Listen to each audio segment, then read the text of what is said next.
પાનોલી જીઆઈડીસીમાં આવેલી સંઘવી ઓર્ગેનિક્સ કંપનીમાં વહેલી સવારના અરસામાં ભીષણ આગ ફાટી નીકળી હતી.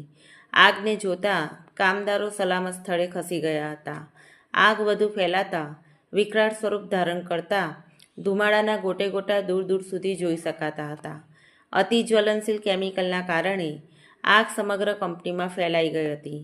આગ અંગેની જાણ થતાં પાનોલી જીઆઈડીસી ફાયર વિભાગના ફાયર ટેન્ડર સાથે ફાઇટરો દોડી આવ્યા હતા અને પાણીનો મારો ચલાવ્યો હતો.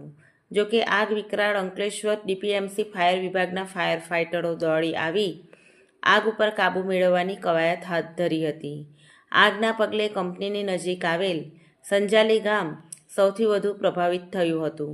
ધુમાડાના ગોટે ગોટા અને કેમિકલની ગંધને કારણે ગ્રામજનોમાં ગભરાટ ફેલાયો હતો. પરિસ્થિતિ એટલી ગંભીર બની ગઈ હતી કે સંજાલી ગામના લોકોએ પોતાનું ઘર છોડીને સુરક્ષિત સ્થળે ભાગી જવાની ફરજ પડી હતી. આગને કારણે કોઈ જાનહાનિના અહેવાલો નથી, પરંતુ કંપનીને મોટા પાયે નુકસાન થયું હોવાનું અનુમાન છે.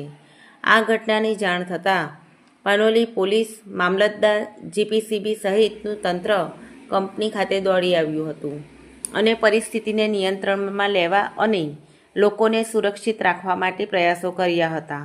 ત્યારે 10થી વધુ ફાયર બ્રિગેડે ભારે જહેમત બાદ આગ ઉપર કાબૂ મેળવ્યો હતો.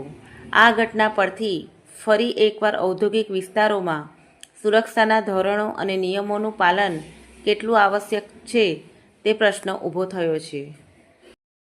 મારું નામ જાકીર છે. આ મારું રહેવાનું અસલ ભાડીમાં, પણ હું સંજાલીમાં 15 વર્ષથી રહું છું.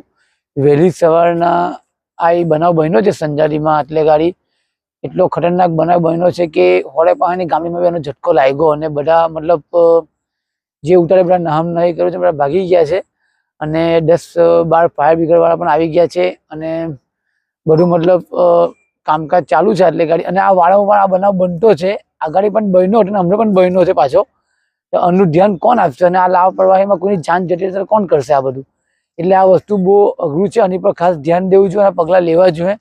અને આ ઘણી વાર બનો છે ને આ ચાલુ જ રહે છે આગ લાગવાનો. તો આનો બનાવ મતલબ આપણે રોકવાનો પ્રયાસ કરવો જોઈએ. અને આનો આંચકો છે ને ખરોડ, ભાડી, બાકરોલ બધે ઘણા ગામડાઓ તક લાગ્યો છે આનો આંચકો અને આનું નુકસાન બહુ ખરાબ થયું છે. એટલા માટે અને હોળે પાણી કંપનીઓ બધી ઘણી બંધ બી થઈ ગયો છે અને ફાયર બ્રિગેડ બી આવી ગયા છે અને પોલીસ તંત્ર પણ એનું કામ કરી રહેલું છે. અને આ બનાવને વિકટ રોકવા માટે કંઈ પણ પગલાં ભરવા પડશે તો આ રોકાશે નહીં કે આ વસ્તુ જાન લેવા હાનિકારક છે. બસ આટલું મારું કહેવું છે.